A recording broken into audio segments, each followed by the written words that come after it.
Good morning, viewers. Welcome to Frankly Speaking with Vibhuti Jha. I'm very delighted to report and inform you, and as you know the results, that Prime Minister Modi has won the election. And his party, led by the coalition called NDA, has massive seats in the parliament at 349, as the last report went. As you have always known, I have said in this program many times that this was a watershed election for India. Fantasy of election is over. We have the facts on the table. We are going to talk about today not anything else but the impact that Mr. Modi's election will have in the next 5 years on issues relating to economics, politics, and international relations, and the social impact in terms of religious part of it, because the Western media has been talking relentlessly that Mr. Modi is a divider. And they have talked about the minority fears, ignoring everything else. So what has Mr. Modi done? So in a recent tweet to Mr. Modi, I said that Mr. Modi's victory clearly states that he won cutting across the boundaries of every layer of elections, layers of voters. Point which I am trying to make is that he brought into Sanatan Dharma principles in his election campaign. And Sanatan Dharma is gender neutral, it is caste neutral, it is color neutral. It is all accepting, and people have voted for him, cutting across all boundaries. He has got women votes, he has got minority votes, and we know that people overwhelmingly voted for him. If not, they wouldn't have won this outstanding with this outstanding result. In addition, Congress party virtually got decimated. So to discuss all these matters, I have great pleasure in welcoming Mr. Rakesh Bhargawa. Bhargavji, welcome here. Namaste, Vibhuti. And you have been here before, and you know it will be wonderful to hear your thoughts. Okay. In the next 5 years, what are the things to do, and what are the things not to do? Possible pitfalls or booby traps, as the saying goes. And my another guest, Dr. Rakesh Sharma ji, is stuck in traffic, Memorial Day holiday traffic, and I hope he's able to join us as soon as possible.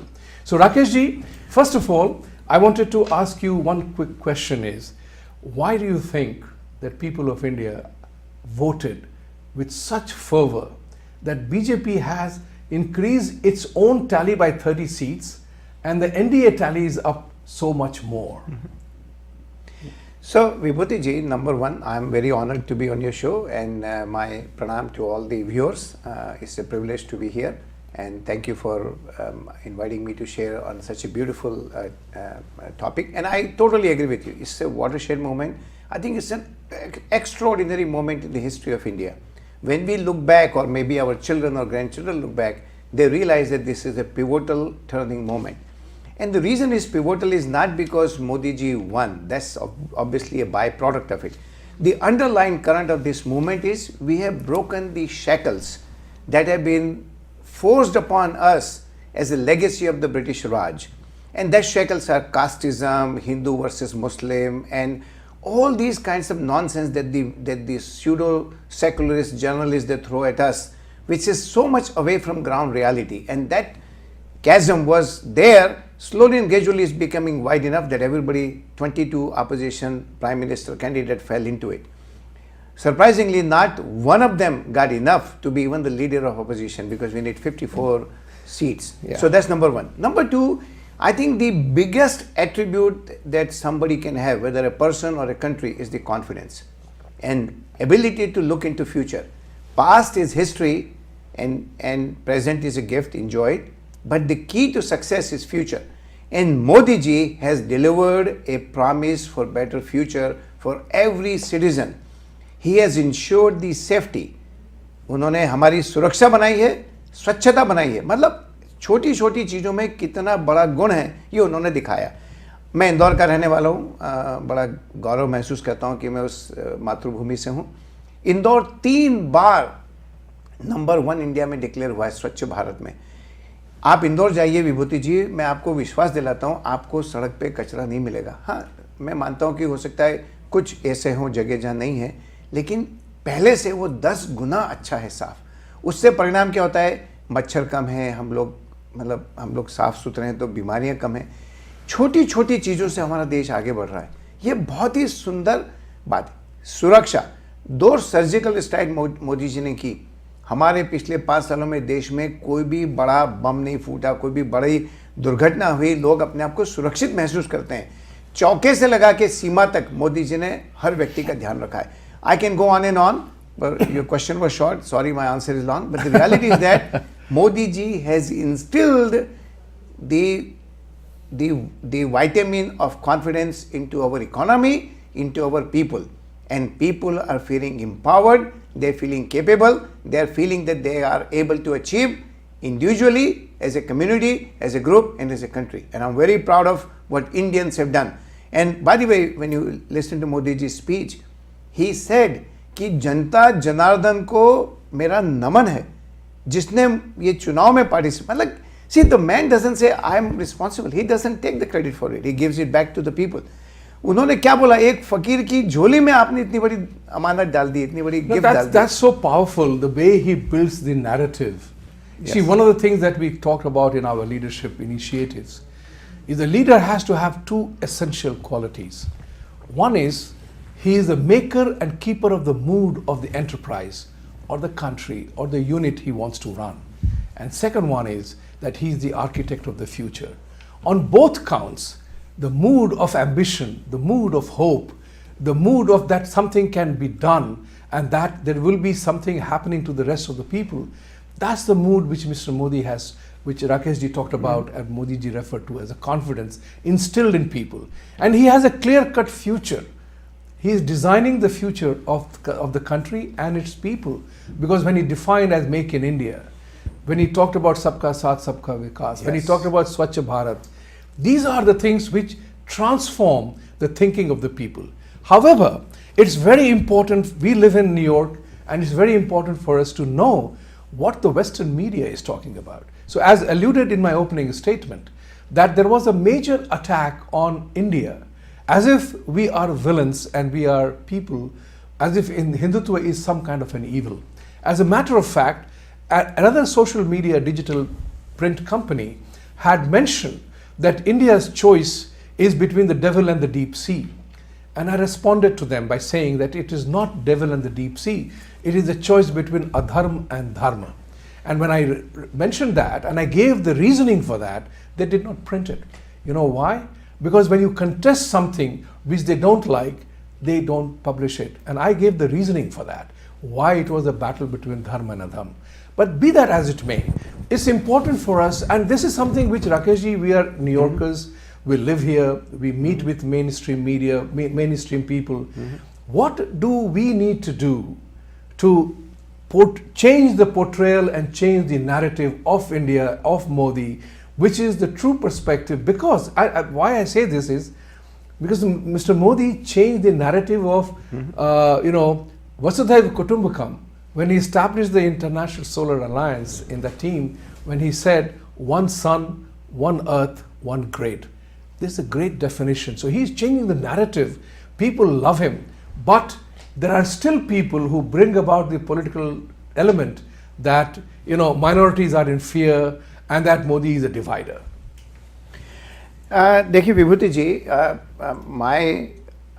my understanding is very simple. Modi is a pure doer, pure worker. वो कर्म योगी हैं और वो फल की चिंता नहीं करते हैं. He follows our scriptures like Gita, like he gave an example of Bhagwan Krishna in his victory speech. Now let's take the historical perspective. Maybe go back 15 or 20 years. Prior to 2014 election, people so much talked about Godhra that even a common person said, what nonsense is that? He has been vindicated by Supreme Court. So people actually reacted to it in such a way that they went the other way. So the effect was opposite. जैसे आप बच्चों को बोलो candy मत खाओ तो बच्चा बोलता है यार कैंडी खाना चाहिए, कोई अच्छी चीज़ है. Same way, people of India gave Modi a majority in 2014. It gave us a stable government, a good governance, and literally I can count 30-40 things that happened like demonetization, GST, and so on and so forth. That's the first part. So when you beat somebody up, people have a natural tendency to become help an underdog. Second thing, our youngsters are very savvy. They do not read these media. They read their friends' tweets. They read their friends' messages. They read their opinion. They meet real people on the ground. I go stay in India with my relatives and my nephews and very successful people, and I see how they deal with their people, their common servants, as opposed to the way my generation or my prior generation dealt with them. Completely different. No, there's a different ball game now. These people are the decisive factor in Indian elections now. And third, we talk about New York Times. Yes, New York Times and Time magazine, they have their own opinion. They can keep it. At one time, Modi was denied visa to America. And guess, within 10 years or less than that, he was welcomed with open arms. But a कर्म योगी, जैसे सूरज उगते वक्त और डूबते वक्त एक colour का रहता है, एक रंग का रहता है, वैसे मोदी जी को कोई फर्क नहीं पड़ा. उनको वीसा नहीं मिला तो वो वैसे थे, स्थित प्रज्ञ थे. मिला तो वो आए, उन्होंने अपना काम किया. आज विभूति जी, पाकिस्तान पे सर्जिकल स्ट्राइक हुआ, सिवाय चाइना के कौन सा देश है जो पाकिस्तान के सपोर्ट के लिए आए? Tell me. This is the power of Modi's devoting to foreign relation, and people are not stupid, they see it. So that's the reality. But that's what is happening. People have not seen it. I see that as a real cataclysmic change in the Indian electorate. In a previous program, I had said three things. One, why Modi will win and why NDA will win. I had given three reasons for that. One was that Congress party had lost its luster of being a political party. It is right now looking like a family-run enterprise, a family-run Gandhi LLC. The only people who get admitted are loyalists and those who can make some money for them. That is the unfortunate reality. People of India began to see through that entire thing. That when you are, nobody else in the Congress party had a chance or a choice to become a potential prime ministerial candidate. Everything was always with the family. The second was very important. The people of India had become smart about not self-inviting the curse of Mahagathbandhan. खुद को श्राप देने की जरूरत नहीं थी. Because in Mahagathbandhan, it is essentially a very inefficient and ineffective way of doing things. There may be compromises, there may be impressions of something happening, but in reality, national security becomes a compromised item. Think about it. Pulwama happened and Modi ji acted, country acted, and country responded. But 26/11 happened, parliament attack happened, the previous government did not do anything except hoping for peace. Now there are times when you have to rise up, and that's what Mr. Modi demonstrated. The second part, the corruption part, the last 10 years of UPA rule was infested with as many scams as you can look around. What has happened is that every coalition partner begins to extract his own pound of flesh. That is not going to happen anymore. People realize that these kind of Mahagathbandhan doesn't work. And why did people vote for him? Because as Rakesh ji alluded earlier on, he was a karma yogi. He decided that he has to do certain things for the country, and he fought the obesity of corruption big time in India, and for that he took the risk, and he was willing to forego his prime ministership if people chose otherwise. On all these three counts, Mr. Modi came through rather well, and I compliment people of India who voted for him for making that bold decision, cutting across every single barrier that would have been a vote bank politics. There was no vote bank this time. Muslims, Christians, everybody, Hindus indeed, there was a coalition to vote for him, and that's the important part. Rakesh ji, that we will come back soon after a short break. Take it. Okay, perfect. Stay tuned.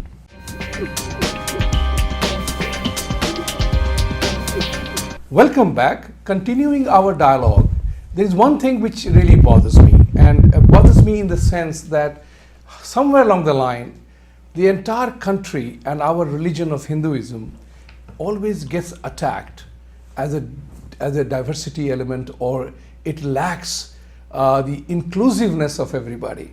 And the Western media attacks us all the time. So much so that the fear factor of minorities becomes a major play. How do we address that situation? What corrective measures can we take? Do we need to do anything? So think about it like this, and I'm referring to Ram Janmabhoomi scenario. Now, this matter is in court for as many years, and it has been made what to कहते हैं बतंगड़ बन गया है ये, as if it is a joke. I mean, मर्यादा पुरुषोत्तम राम की मंदिर को बनने में इतनी समस्या होगी, that was totally hard to believe. So Rakesh ji, I want to hear from you about this one. Is that how do we address the challenge that we talked about earlier of the division, fear factor of the minorities, and how it is the responsibility of Modi alone to make the whole inclusive? What is the minority doing to be inclusive as well? So they are desirous. The mood of the Muslims in India has changed. They are keen to be part of Modi's Sabka Saath Sabka Vikas. But I don't know why the Western media continues to harp on that theme. I think Vibhuti Ji, you raise a very good point, and I appreciate you bringing it up. It's like a white elephant in the room. Nobody wants to talk about it. So I'll share some of the stories with you from my childhood. I think I did it one more time. When my mother got married many years ago, my Nana Ji, who has 9 sons, sent his right-hand guy, Khwaja Mian. He is a Muslim. But my Nana Ji trusted him to bring the daughter back first time after she got married, as opposed to his own son. This is the relationship between Hindus and Muslims that I have seen growing up. When you start to sow the seeds of discontention and hatred among communities, you end up getting the trees and flowers out of that seeds.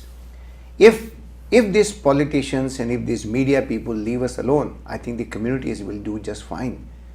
Hindus have the same needs for safety, security, and feeding the family as a Muslim. So I personally do not believe that there is anything wrong with having Hindus and Muslims work together. Now, another thing I don't understand, appeasement of any minority. I came to this country, I'm a minority.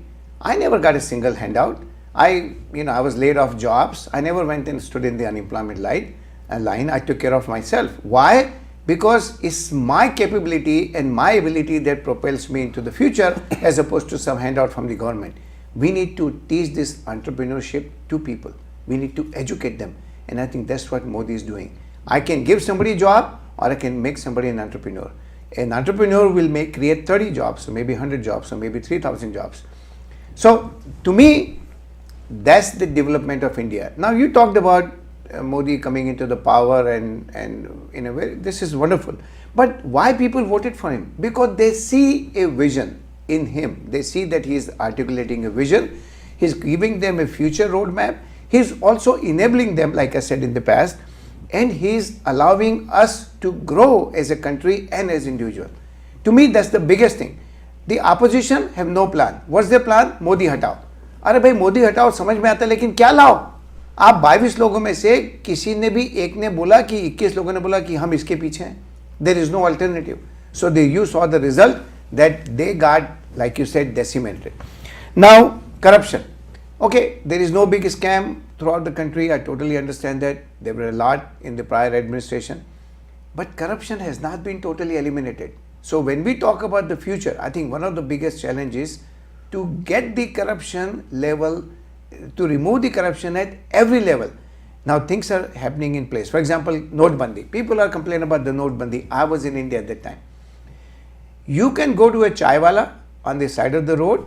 The driver will take out his smartphone, snap the RFI code on the chaiwala's bamboo, उसकी जो कुटिया थी, हट थी, उसमें उसने एक staple कर रखा था एक RFID code. You click on it and the guy gets a text, your tea is paid. This is not even happening in America, and it's happening in India. Because the modernization of technology is going to be the driver of our future growth. Cashless, seamless transaction at the speed of light is what going to propel us into going forward country. I also believe that Make in India initiative is a fantastic initiative that will bring a lot of people into working fold. And let me tell you, if Kashmir or any place where we have troubles or homegrown issues, you provide development, those troubles will go away. I have a very good joke, Vibhuti Ji. There was a guy who was pulled into the court and he stood in front of the judge and they wanted him to be on the jury. He says, sir, I run a single, owner grocery store, and I'm there from 7 o'clock in the morning till 7 o'clock at night. So I cannot make it. They just said that's not an excuse. Everybody has to do their civic duty. You got to be here. He said, if I'm here, then I will have to close my store, and I will not be able to not only service the community, because there's only a store in my community, plus feed my family. He said, if everybody says that, then who will serve the jury? And this humble man responded, if everybody is like me, you would need a jury, because there would be no criminal action. Same thing is true for India. You give our youth an employment, you give them a hope for the future, and they will create miracle. They will do miracle. India is the second best country for innovation. We have very good creative mind. We do not have a proper soil and air and water for them, which I think this government is providing in its own way, is for us to open the eyes and see it. And that is the very important part. You hit upon a very important part about entrepreneurship and goodness of people, and that's what is driving Mr. Modi's action. So, for example, let's take this example of job creation. One of the principal problems with the job creation was that the system was so corrupt. He had to do some restructuring of the system itself in the real estate industry. He brought along the RERA Act, which has stabilized or has shaken up the old corrupt system. Mr. Modi has also done something very remarkably correct, and that is by instilling a sense that a skill is more important than a job. That will lead to entrepreneurship development. Yes. But talking about it, we can't ignore the election outcome. They're one of the things which touched my heart big time, and I'm very honest about it, that the first ever time you have to admire the Indian electorate, that the opposition party Nyaya scheme of 72,000 rupees daan, gift or bribe, Correct. call it any which way you want, they did not take it. That is a big deal. That is really a big deal, that people of India rejected that bheek, or they rejected that false promise. It is very easy to promise something which you don't have to give, So if you lose, you don't have to do it. But where were the funds going to come from? I think people became very smart about that, and they did not accept that kind of a bogus plan. I call it bogus. For somebody, it may be real. But from my point of view, as an economist, as a banker, I realize that you give somebody 72,000 rupees, it belies one very basic human dignity. You enslave that man. You don't let him grow. You grow only when you work. You don't grow if you are living on an arm from somebody. That's the important part which people have negated, and that's very important. Talking about the economic part of it, how much speed with which he can bring about the changes that are required. It's very important that the corruption thing, the non-performing assets, the banking reform. From my point of view, the banking reform is key. Prosecuting the criminals is key, and to instill that confidence that we can do this, and we can have a corruption-free society where people don't have to worry about it. The entire banking sector, I know this on a first-hand basis. Correct. 50% of the non-performing assets were government-induced. Correct. For one reason or the other. Correct. Mm-hmm. So how will you think he is going to make that shift into the economic platform? Vibhuti Ji, maybe like you, I'm a former banker, and I know that one of the reasons actually I left India, two reasons. One is that I got a Rotary Fellowship to come here. I was a manager, one of the youngest urban branch manager of Union Bank of India, but I came here because I wanted to see the world, and America is a land of promise. So from an issue of how technologically we will transfer this country or transform this country is a very interesting question. Number one, it's not that I'm very fair. I want to be fair. So let's look at the Aadhaar card. It was initiated under the prior government, Manmohan Ji's government, but he took full advantage of it, of opening the bank account, transferring the money to people's account. For example, I read an article in Times of India. Because of Aadhaar card, there were 2 lakhs of madrasa students who were eliminated because they didn't have Aadhaar card. So the subsidy that was given to fake subsidies, so to speak, given to fake schools. Yeah, those 2 lakhs did not exist. They didn't exist. Yeah, that's so right. Your government, so corruption is one element. Cheating the government is another element where there is a bag full of food and there are small holes in it, so as you carry the food along, it's all pilfering along the way. So that's one thing. Second thing is direct benefit transfer. It was initiated under Manmohan Singh ji, but only 2.5 crore people got benefit of it, where the benefit was directly given to them. Today, I heard two numbers and I don't know how to verify it. One is 15 crores, 5 times. The other is 55 crores, 22 times. I mean, think about the speed with which people have opened the bank accounts, people are getting the benefits directly into their pocket as opposed to some middleman taking it. Now, I know, I have seen it, I have heard it that people who, when they go to the bank, some corrupt guy will go to the bank with them and have them withdraw the money and give them a part of it. Until the entire society get educated, and like you alluded to it right now, that people did not fall for 72,000 rupees begging or gift, I think the society will get wisen up. I think the law and order will become more tight now going forward. The people who are taken the money and not paying back, they will be brought in the security. We got two fugitives right now, Malia and Modi and Nirav Modi. That's under consideration. So I'm very optimistic. And you know what? As a business owner, I sometimes know how hard it is to change my own company. To change a country of 1.3 billion, we got to be patient and we got to give them time. I think, one of the things which I have always maintained, that Mr. Modi has earned the right to receive the electorate support for another 5-year term, because people began to realize that he was a man who meant business. And as everybody knows, whether you like him or not, Modi is a karma yogi and he was taking decisions. Now, was he 100% on the spot? No. Nothing is ever 100% and things can go wrong because it's a 1.3 billion people country. Implementing and changing something is tough. My favorite example is corruption and the obesity factor. It's so easy to put on weight. Try losing a pound. Then you realize how tough it is. Correct. Then you have to have a discipline of not only diet, but exercise over a sustained period of time. It doesn't have you could put on 2 pounds overnight. We will not lose 2 pounds. It will take you 30 days at least to lose, depending on the intensity of the whole thing. So Mr. Modi is trying to change India, and I'm very delighted, very deeply grateful for people of India to elect him. Now, switching to the other topic, which is Rakeshji is my favorite one again, is somewhere along the line in India, this religious thing gets overplayed, in my opinion. Everybody wants to live peacefully. Everybody wants to live peacefully, but the politicians, Congress party especially, they played the vote bank politics. And I'm very happy to know, as to share with you, that even Muslims began to blame Congress party for their plight. So the question was asked, in many forums this matter became an open discussion, that if Muslims feel excluded, not included, or they feel that they have not been part of the whole process, who do you blame? It was not Atal Bihari Vajpayee, it was not Narendra Modi, it's up to you. And the group of people who exploited you for the vote bank part was Congress party and their allies. So they began to realize that, and that's how Muslims began to open up.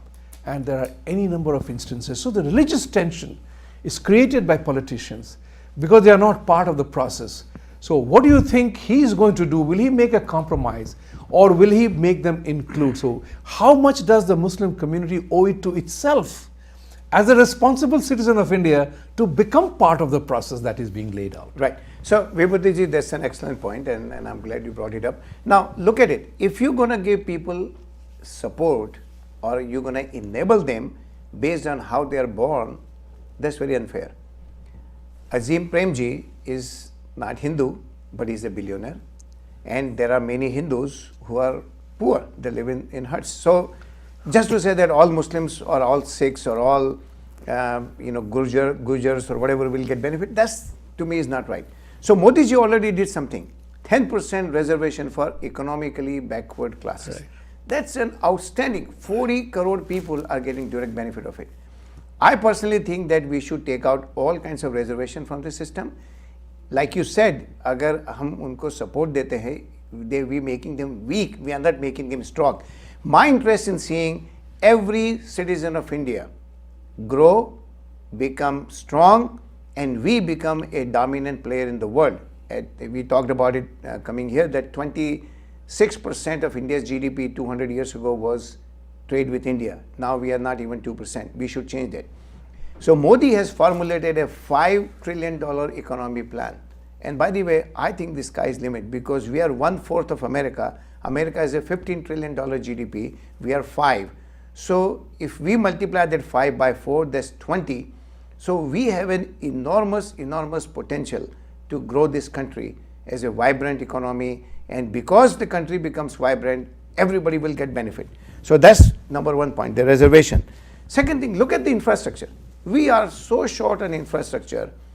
100,000 lakhs crore, ek lakh crore they want to invest in infrastructure.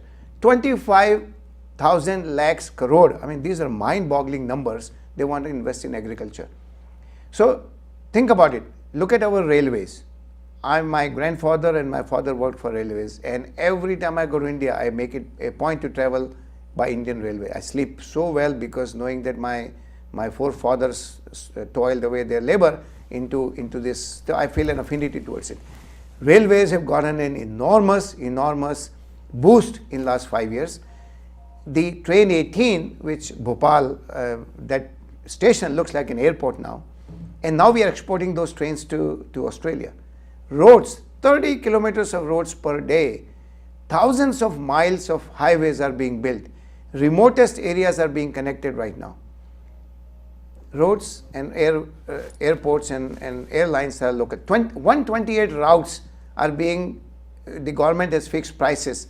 So there people can fly between 2 remote areas or 2 non-service area at a reasonable price, because it's always expensive to fly between not heavily traveled routes. Look at space. You know, when Mangalyaan went to Mangal, Modi ji's comment was, it is cheaper to send a craft into Mars than for you to take an auto rickshaw in Ahmedabad. Less than 10 paisa a kilometer. I mean, this is amazingly remarkable accomplishment by Indian technologists and Indian scientists. So my hats off to these people who work so hard and give the opportunity for people in America to hold their hand high. I mean, when I first came to this country 40 years ago, I could smell, I could feel, I could see the discrimination, but I did not complain. Today, there is a respect in our community in which we live. Thank you very much. That was great. We'll take a short break and we will return in a few minutes. Welcome back. I'm also very happy to welcome Dr. Sharma, who beat the traffic and has been able to join us. Dr. Sharma, welcome. Thank you. I have 2 Rakeshes in my studio now, and I would like to, Dr. Sharma, that we discussed about why Mr. Modi won, why opposition lost, and we discussed what are the next 5-year agenda that on economic front, on political and religious, the Western media attack. So I want to have the floor and tell us what is uppermost in your mind that you think the audience must know from you. First of all, thanks for inviting me. Sorry to be late. As Mr. Jha remembers, 3 weeks back, we had exactly same conversation about the outcome of the elections. And if viewers go back to our conversation, I had predicted that BJP will 300 seats. Right. And I think we were very close, 303.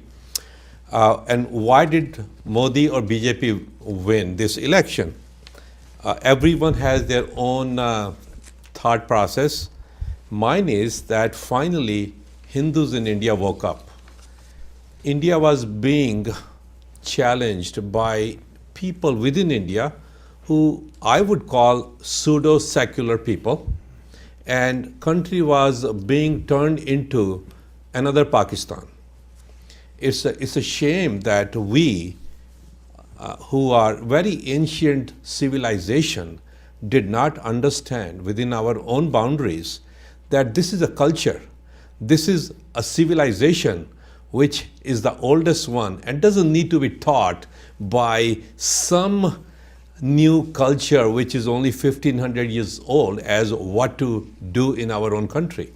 Finally, Hindus realized that, and I think this was a fight between the future of India and the forces that are going to take us backwards. So this is also, in my mind, is a defeat of Mahatma Gandhi's policies. A lot of people may not like my idea, but I think Mahatma Gandhi was on a very wrong path for the future of India.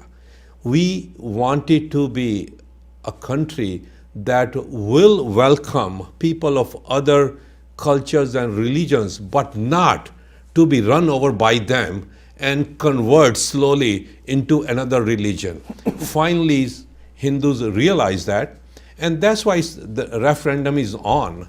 It was not that Mr. Modi did fantastic job on domestic policies. He might have brought gas cylinder to women or toilets and everything else that I'm sure my guest mentioned earlier. He did win. Yes. These are very important factors because they brought respect to people. Yeah, so I will come down to that. Yeah, sure. But I think one of the other reasons why people really voted for BJP was that they saw a big danger for their own nation, for their own culture. And they realized that we got to keep at least one Hindu nation alive on this earth. And referendum was, do we want to change our country into some other religion or culture, or do we want to preserve? To me, that was the main factor. And number two was national pride, that suddenly we felt that there's a leader who is going to protect the country from outside forces, whether it's Pakistan or China. And people saw a lot of strength in him, and that was the second reason why they voted for Mr. Modi. And all of us NRIs who live outside India have been very lucky and very proud that our image, or India's image, or Indians who live abroad, their image has gone up since Mr. Modi came into power. You are absolutely right, and you hit upon some of the very favorite topics of mine, is the fact that Mr. Modi brought pride back in being a Hindu. Right. That was very, very critical. And you know, if you notice, today's Wall Street, last week's Wall Street carried Mr. Modi on his front page. All right. However, an Indian who wrote an op-ed made a cautionary statement that India is abandoning the Western values and embracing the Hindutva values. And my immediate first reaction was, who are you to tell me that Hindu values are inferior to Western values? That is the image of colonialism that comes in, even in educated minds. I call such people and say with due respect, and I'm going to reply to him, that this is the classic case of a disease called suffering from educated incapacity, when you can't see beyond a point. Right. That's very important. And the pride and the sense that has got in, we talked about in the previous segment that people in India voted. They gave up, they gave away the offer of 72,000 rupees per year. That's right. Nobody wanted a bhik anymore. They wanted to grow. Rakesh ji, your thought on the culture and the values part of it in 1 minute. Dekhiye, culture is the driver. If you look at the Southwest airline, it has consistently made money despite the airline business going up and down because of the gas prices. Why? Because they have a unique culture. Culture drives the strategy and the tactics of a company to survive, and same thing is true of a country. And I think with Modi, like Dr. Sharma and like you have said, and Sanatan Dharma, their values and their principles are being brought down. Times of India now wrote an article that we need more Hindi journalists than English journalists. That tells you that how people were deprived of the main, like a large newspaper house like that. So I'm very happy and very proud to say that culture is our old ancient culture is coming back to us. And that's very important. The other thing which I wanted to ask you, Dr. Sharma, is the fact that we Hindus, we Indians, we need to build our own institutional framework to address the challenges and attacks that come on us. Somewhere along the line, everybody has been using the word Hindutva as if it is an evil word. Nobody has known. I've asked the question of people who said, oh, Hindutva agenda. I said, what is that? And they go silent. majority of the people who attack, forget about knowing the exact thing, but those who accuse me or accuse Hindus of Hindutva agenda, Correct. they don't even know what they are talking about. That's the important part. So, in terms of the next 5 years of Prime Minister Modi, what do you think has to happen in terms of institutional building and the addressing, its assertiveness of Hindu way of life? Is that who says that Western values are superior to Hindu values, right? Absolutely. And so, your thoughts on that? What people do not understand, when I mentioned oldest civilization, this is not just being a biased opinion, that's the fact. We actually taught a lot of things to the rest of the world. We were the leaders, and we should be leaders again. Number two, as you mentioned, is there a shame to call yourself a Hindu? Absolutely not. Do we see Catholic people saying, hey, I'm a Catholic and I observe my religion? Do we hear Jews saying, I'm a Jew? Do we hear Christians saying, I'm a Christian? And they're so proud of it. So why should one be so scared to say, I'm a Hindu and I believe in Hindutva? I'm a Sanatan Dharam follower and I'm so proud that I'm a Hindu. Correct. Where is the shame? So this is what was being lost in India, and Mr. Modi brought it back. Right. And I think this was the main reason why people left and right voted for him, because there was a danger. There's a kind of hidden danger by certain forces, and they realized now or never. And I'm so glad that even uneducated people who are the voters in India realize that how important this election was, and we're so glad with the outcome of the election results. And I will again say that you need to be proud of your religion and your civilization, because you have been the driving force. Until 400 years ago, India's economy was almost 2/3 of the rest of the world. That's right. And why should we take a back seat, or why should we feel bad just because few Western nations wrote something negative about us when we were slaves in the last 300-400 years, whether under Islamic rulers or English rulers? We need to bring our pride back, and we need to tell the rest of the world that, listen, we were suppressed for few hundred years, and now we are back. There's no shame in doing that. Now we have 2 minutes left, and I have quiz for you. And quiz is based not on the fact that it's a quiz. It is just a conversation. I'm just making it some element of smile must come to our faces. Is that now if Mr. Modi were to ask you, tell me 2 things I must do and 2 things I must avoid because it is a booby trap, what would that be? Dr. Sharma, you go first.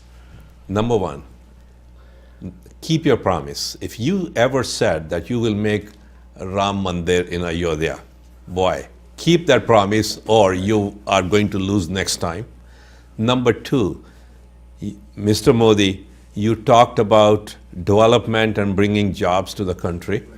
Please do that. There's a lot of talent in the country. There are a lot of younger people who are hungry to work hard. 30 seconds for the booby traps that he must avoid. Okay. What he should avoid is being afraid of any nation, whether it's Pakistan or China. So don't get into any scared corner by anyone. Right. You are Prime Minister 1.2 billion people. Rakesh Bhargav ji, same question. 2 things that you will say, start the innings with that, and 2, don't fall for the googly. Okay. So number 1 is when I say infrastructure, I just don't mean roads and airport. I mean the clean, sound, good governance across the board, which eliminates the corruption for good. And then creating the drivers for the economy, like good education, good support for agriculture, proper distribution system for agriculture. 30% of our food grains are wasted. That's not acceptable in a country where people are hungry. The 2 booby traps that I think to avoid is the sense of achievements, and sometimes can make you dull. So remember, we got a long way to go. Look at 50-year plan, look at 100-year plan for India, not just 5 years or 10 years. And second thing, that be aware of our own people. We are a country that produced Jaichants in the past. Watch for the people who are going to betray us for their personal gain.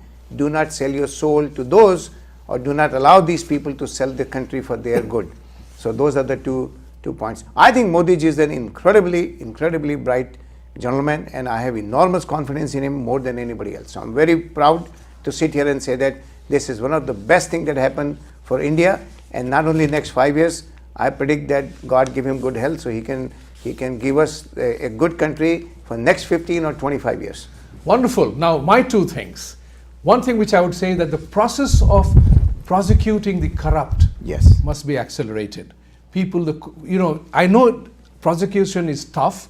You have to have all evidences, but accelerate that process. Similarly, you need to accelerate the process of economic development as well, removing regulations that hinder, removing regulations that slow down the growth.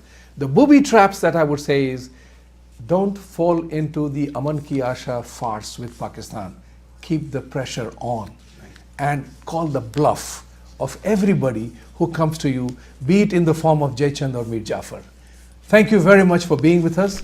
Have a wonderful Memorial Day weekend, and thank you Rakesh Bhargawa ji, and thank you very much Dr. Sharma, Rakesh Sharma ji, that you were able to come, and we had the pleasure of having you here today. Thank you so much.